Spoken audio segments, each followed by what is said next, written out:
हाय दोस्तों, स्वागत है मेरे यूट्यूब चैनल। आज मैं आप लोगों को ट्रांसफार्मर के कुछ इंपॉर्टेंट एमसीक्यू क्वेश्चंस कराऊंगा जो कि पिछले साल किसी न किसी एग्जाम में पूछे गए हैं, चाहे वो एसएससी में पूछा गया हो, चाहे कोई भी स्टेट इलेक्ट्रिसिटी बोर्ड में पूछा गया हो।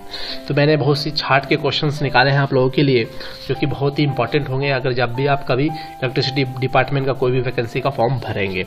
चलिए दोस्तों, इस तरीके से मैं और भी बहुत सारे एमसीक्यू निकालूंगा, आपके पावर सिस्टम से भी निकालूंगा, ट्रांसमिशन डिस्ट्रीब्यूशन सेक्शन से भी मैं हफ्ते में 2 वीडियोस अपलोड कर दूंगा। अभी तक जो लोग मेरे इस चैनल को सब्सक्राइब नहीं किए हैं, मेरे चैनल को जरूर सब्सक्राइब करें ताकि मेरे नए वीडियो सबसे पहले आप तक पहुंचे। चलिए दोस्तों, वीडियो को स्टार्ट करते हैं। सबसे पहला क्वेश्चन ये क्वेश्चन मैं दे चुका हूं। जो मेरे चैनल के सब्सक्राइबर है उन्हें पता होगा कि ये क्वेश्चन मैंने दिया था और इसमें देखने वाली भी ये बात है कि मैक्सिमम लोग इस क्वेश्चन को गलत बनाए। जैसे कि इसका आंसर, राइट आंसर है 2 kVA 500 हर्ट्ज, बट मैक्सिमम लोगों ने क्या किया है 50 हर्ट्ज वाला आंसर मारे हैं। अब मुझे नहीं पता वो किस हिसाब से वो मारे।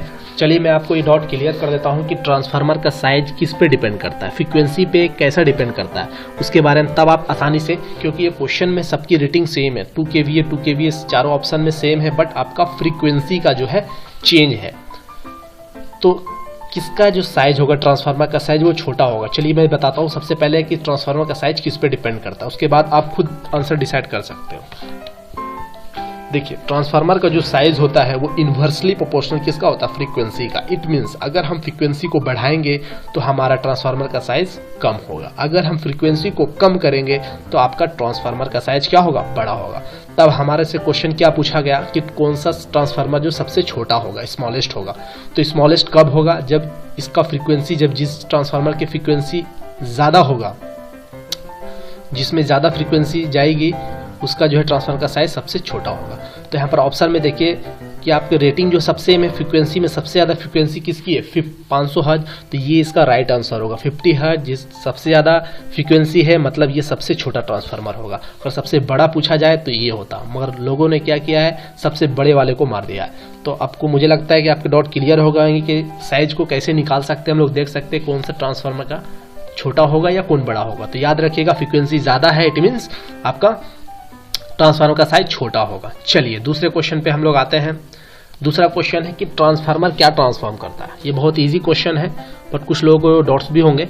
तो ट्रांसफार्मर जो क्या ट्रांसफॉर्म करता है, जैसे कि ट्रांसफार्मर का जो डिफिनेशन है, वो ट्रांसफार्मर क्या कहता है कि ट्रांसफार्मर जो है ट्रांसफर करता है, पावर को ट्रांसफर करता है।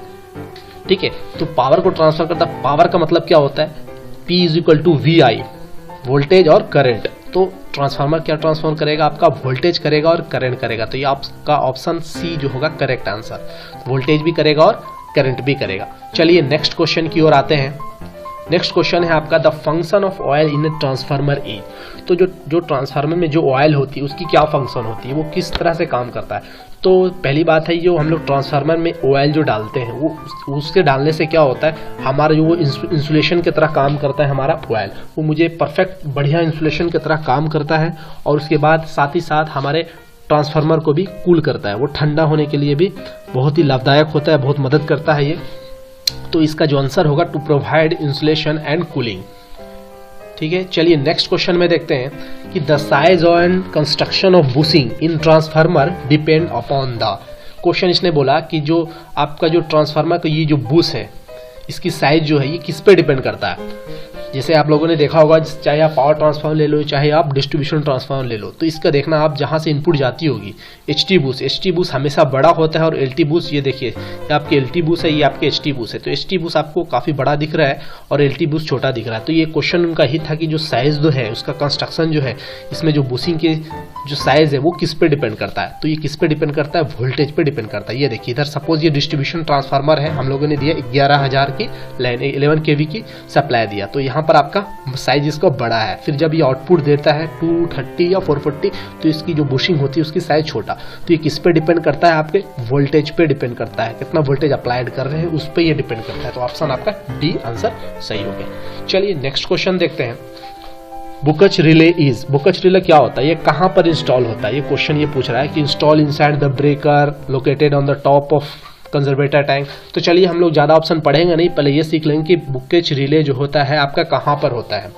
तो जैसा कि फिगर में दिख रहा है, ये आपका क्या हुआ, ट्रांसफार्मर है, और ये आपका ऊपर में जो दिया टैंक के जैसा, इसको बोलते हैं कंजर्वेटर टैंक। ठीक है, तो इससे एक पाइप के थ्रू कनेक्ट रहता है ट्रांसफार्मर की जो टैंक जो रहती है वो आपकी कंजर्वेटर से कनेक्ट होती है। तो उसी के बीच में क्या लगा रहता है, हमारा बुकेज रिले लगा रहता है। बुकेज रिले से मैं 3-4 क्वेश्चन बनाया हूँ, अगर उतना कर लिया काफ़ी है, सफिशिएंट है आपके लिए। तो पहला क्वेश्चन ये था कि ट्रांसफार्मर में जो बुकेज रिले कहाँ पे इंस्टॉल होता है, तो याद रखिएगा जो आपकी ट्रांसफार्मर की मेन टैंक है और कंजर्वेटर टैंक के बीच में। ठीक है, तो ऑप्शन देख लेते हैं। ये देखिए आपका ऑप्शन सी कहता है connected in the pipe connecting main tank of transformer and conservator. तो समझ में आ गया होगा ये क्वेश्चन भी। चलिए इसी तरीके से मैं बुकेज रिले के 1-2 क्वेश्चंस और करा देता हूं कि bouquets relay can not be used on. तो अब ये बात किया जाए कि बुकेज रिले जो है आपका कहां पर यूज होगा। तो चलो देखते हैं पहले कहां पर यूज होता है बुकेज रिले। तो बुकेज रिले आपका 3 फेज ट्रांसफार्मर में होता है, एग्जैक्टली होता है, सिंगल फेज में नहीं होता। Single phase transformer bouquets relay का यूज नहीं होता है, और ये आपका 3 फेज ट्रांसफार्मर में यूज होता है। दूसरा चीज, अब कूलिंग के हिसाब से देखेंगे तो जहां पर एयर कूल्ड ट्रांसफार्मर होगा वहां पर तो ये होगा नहीं। ये ऑयल, ये देखिए बेसिकली रिले करता क्या है, ये जो है ऑयल को इंडिकेट करता है, इंटरनली जो भी फॉल्ट आते हैं उसको इंडिकेट करता है। तो पहला चीज मैंने बताया कि ये 3 फेज ट्रांसफार्मर में इसका यूज करते हैं। दूसरा कंडीशन क्या है, ऑयल कूल्ड ट्रांसफार्मर होना चाहिए, मतलब जहां पर जो कूलिंग का जो होगा वो मेन जो होगा आपका किससे होगा, कूलिंग, ऑयल जो होगा वो आपका होगा कूलिंग करेगा आपके ट्रांसफार्मर को। अगर यहाँ पर ऑप्शन रहता ऑयल कूल ट्रांसफार्मर, तब बुकेज रिले में ऑयल कूल ट्रांसफार्मर होता है। चलिए इसको अभी पेंडिंग में रख रहे हैं। उसके बाद देखिए आपका रेटिंग दे रखा है कि 500 केवी ट्रांसफार्मर होगा गया 1000 केवी में। तो मैं बता रहा हूँ कि जो बुकेज रिले होता है वो 500 केवी ट्रांसफार्मर होते हैं, वहां से स्टार्ट होता है। उससे 500 केवी रहेगा तब आपका बुकेज रिले यूज होगा, या उससे ऊपर रहेगा तब, उसके नीचे वाले में यूज नहीं होता है। तो यहाँ पर ऑप्शन आपको दिए 500 और 1000, तो यहाँ भी होगा। यहाँ पर देते 200 केवी तो नहीं होता, 500 है या उससे ऊपर है तो यूज होता है। तो यहाँ पर आप ऑप्शन आराम से छाड़ सकते हो। तो ये आपका आंसर क्या होगा, एयर कूल्ड ट्रांसफार्मर जो होता है, यहाँ पर हम लोग बुकेज रिले नहीं यूज कर सकते। बुकेज रिले कहाँ यूज करते हैं, 3 फेज ट्रांसफार्मर में, या ऑयल कूल्ड ट्रांसफार्मर रहे वहां यूज कर सकते हैं, या 500 केवी ट्रांसफार्मर से ऊपर रहेगा तब यूज करेंगे। ठीक है, अब एक और क्वेश्चन कर लेते हैं, आखिरी क्वेश्चन बुकेज रिले से, कि bouquets relay is used for. तो बुकेज रिले जो हम लोग क्यों यूज करते हैं, पहला चीज तो बुकेज रिले जो है हम लोग जो लगा रहे हैं, कंजर्वेटर आपका जो टैंक है और आपका टैंक है जो आपका ट्रांसफार्मर टैंक, वहां पे बीच में लगा रहे हैं। तो बेसिकली इसका काम क्या होता है, ये एक तरह से इंडिकेट करता है, इसमें अलार्म होता है, ये अलार्म बजता है जब भी कोई इंटरनली फॉल्ट आता है, चाहे उसका इंसुलेशन फेल हो जाए, कोई इंसुलेशन या थोड़ा हल्का शॉर्ट सर्किट हो जाए, या इंसुलेशन फेल हो जाए। उसके बाद अगर ऑयल का लेवल भी कम हो जाए तो ये आपका बुकेज रिले आपको अलार्म बजेगा, उसके थ्रू आपको इंडिकेट कर देगा कि भैया जी कुछ खराब है। उसके बाद प्रोसेस होता है। तो यहाँ पर आंसर आपका क्या हो जाएगा, तो इसका आंसर जो होगा आपका आंसर क्या हो जाएगा, ये देखिए ऑप्शन आपका protection against, protection of a transformer against all internal fault. जितने भी अंदर के इंटरनली फॉल्ट होगा जो भी तरीके से, चाहे ऑयल का लेवल कम होना या इंटरनली अगर कहीं फॉल्ट हो गया, इंसुलेशन फेल हो गया, तो आपका बुकेज रिले आपका वहां पर प्रोटेक्ट करने का काम करता है। तो ये ऑप्शन पहला ऑप्शन होगा, protection of transformer against all internal fault. Next question देखते हैं, for an ideal transformer the winding should have. अब ये जो आइडियल ट्रांसफार्मर होती है उसमें जो हम लोग जो रेजिस्टेंस जो लेते हैं, चाहे प्राइमरी साइड लें चाहे सेकेंडरी साइड लें, वहां पर तो वहां पर जो रेजिस्टेंस उसको निगलेक्ट करके चलते हैं। तो यहाँ पर हम लोग का आंसर यही होगा कि आइडियल ट्रांसफार्मर जो एंडिंग होती है उसमें क्या होती है, यहाँ पर ऑप्शन में आपका डी ऑप्शन में क्या है, no ohmic resistance on other side, मतलब ना प्राइमरी साइड होगा ना सेकेंडरी साइड होगा। आइडियल ट्रांसफार्मर मतलब इसको हम एकदम लॉसेस को एकदम नेग्लेक्ट करके चल रहे हैं, तो यहाँ पर रेजिस्टेंस होगा ही नहीं। ठीक है, तो ये इसका आंसर हो गया। नेक्स्ट क्वेश्चन देखते हैं, the main purpose of performing on open circuit on a transformer is measured to. ये तो बहुत ही बेसिक क्वेश्चन है कि जो ओपन सर्किट जो होते हैं ट्रांसफार्मर की जो एक टेस्ट जो हम लोग करते हैं, ओपन सर्किट टेस्ट जो करते हैं, तो उससे हमारा क्या निकलता है, क्या मेजर करते हैं हम लोग, यहाँ पर कोर लॉसेस करते हैं। ठीक है, वही पूछ दे देगा अगर शॉर्ट सर्किट से, तो वहां पर आपका क्या होता है, कॉपर लॉस। ठीक है, नेक्स्ट क्वेश्चन देखते हैं, the transformer used in a welding set. Welding set में जो है कौन सा ट्रांसफार्मर यूज करते हैं हम लोग, स्टेप डाउन ट्रांसफार्मर जो है हम लोग यूज करते हैं। ट्रांसफार्मर कहाँ यूज करते हैं, वेल्डिंग सेट पे यूज करते हैं। नेक्स्ट क्वेश्चन देखते हैं। नेक्स्ट क्वेश्चन है the mutual induction between two unity coupled of 9H and 4H will be. तो यहां पर आपका इंडक्टेंस, म्यूचुअल इंडक्टेंस दिया हुआ है। आपका म्यूचुअल इंडक्शन जो होगा दोनों के बीच में आपका जो K की वैल्यू है। तो पहला चीज है आप ये देखो कि mutual induction between two coils का फॉर्मूला क्या होता है, ये होता है M = K √ L1 और L2। और यहाँ पर जो K है, जो K की वैल्यू क्या होती है, 0 से बड़ा या उसके बराबर और 1 से बराबर या 1 से कम होती है। ठीक है, तो यहाँ पर आपका जो है दो इंडक्टर दिया हुआ है आपका। ठीक है, प्राइमरी साइड का ये, एक सेकेंडरी साइड का। L1 मान लीजिए प्राइमरी और L2 मान लीजिए इसको सेकेंडरी साइड। ये एक 9H दिया है तो आप L1 की जगह 9H और L2 की जगह 4H पुट करना है आपको। ये K क्या है आपका, कोफिशिएंट ऑफ कपलिंग K। यहाँ पर आपका यूनिटी दिया हुआ है, बोल दिया आपका mutual induction between two unity coupled coil, आपका यूनिटी बता रहा है। यूनिटी मतलब एक हो गया, तो एक आपका K बता चुका है। तो यहाँ पर इस फॉर्मूले में अगर पुट करेंगे M = तो ये आपका K = 1 हो गया। और यहाँ पर 9 × 4 मतलब 9 चौक 36, 36 का 6, तो 6 हेनरी हो गया आपका। ठीक है, तो ये समझ में आ गया होगा। तो इसका आंसर क्या होगा, C वाला आंसर। नेक्स्ट क्वेश्चन देखते हैं हम लोग। नेक्स्ट क्वेश्चन है the EMF induced in a coil is given by E = -N dφ/dt। तो यहाँ पर ये क्वेश्चन यहाँ पर आपका दिया हुआ है कि N किसको बोलते हैं, E किसको बोलते हैं, dq dφ किसको बोलते हैं। तो यहाँ पर आपका क्वेश्चन ये है कि यहाँ पर जो माइनस का साइन दिया हुआ है ये क्या बता रहा है आपका, ये माइनस जो है क्या बता रहा है, तो ये आपका क्या बताता है, लेंज फोर्स यहाँ पर। तो यहाँ पर क्या होगा, ईमेल लेंज जो आपको क्या बता रहे हैं, यहाँ पर माइनस का जो साइन है वो ये बता रहे हैं। ठीक है, नेक्स्ट क्वेश्चन देते हैं कि breather is provided in a transformer 2। तो ब्रेदर जो है आपको ट्रांसफार्मर में, मैंने इस पे वीडियो बना चुका हूँ ब्रेदर के बारे में।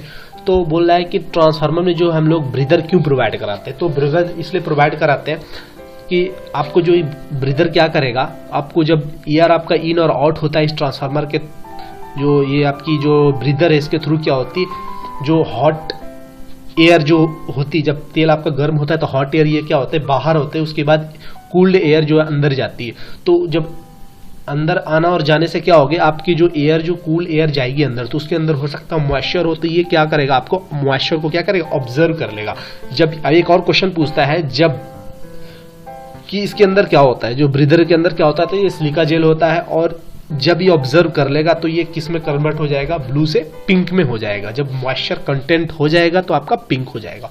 तो आपको समझ में आ गया होगा कि ब्रीदर क्यों प्रोवाइड करते हैं। ये क्या करता है, observe moisture of air during breathing. Breathing मतलब जब सांस लेने की तरह, एक तरह का सांस लेने का काम कर रहा है, इन और आउट, एयर का इन आउट कर रहा है, तो उसमें मॉइस्चर जो होगा उसको वो ऑब्जर्व कर लेगा।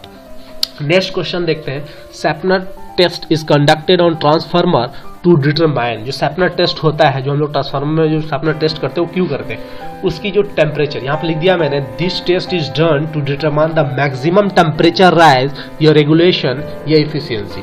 तो ये आपकी जो टेम्परेचर, कितना टेम्परेचर बियर कर सकता है आपका ट्रांसफार्मर विदाउट फॉल्ट, कोई भी फॉल्ट नहीं तो कितना मैक्सिमम, तो इसकी आप मैक्सिमम टेम्परेचर देख सकते हैं, इसका कितना राइज करता है कोई भी ट्रांसफार्मर का, तो वो सैपनर टेस्ट से ये चेक करते हैं। नेक्स्ट क्वेश्चन देखते हैं हम लोग कि the transformer efficiency will be maximum at a power factor of.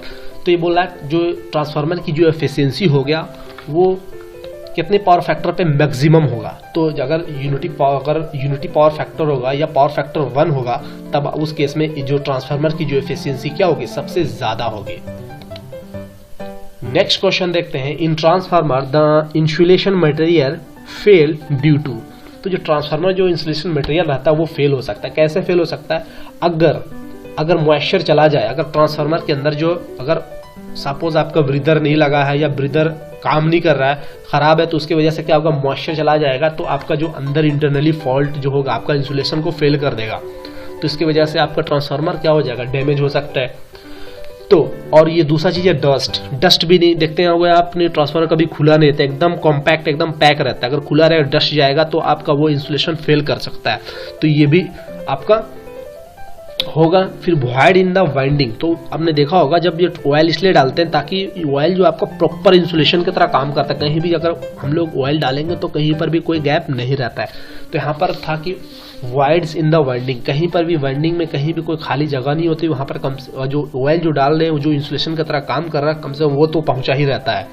तो इस तरह से देखा जाए तो ये आपका तीनों चीज़ होगा, आपका moisture, dust, void in the winding.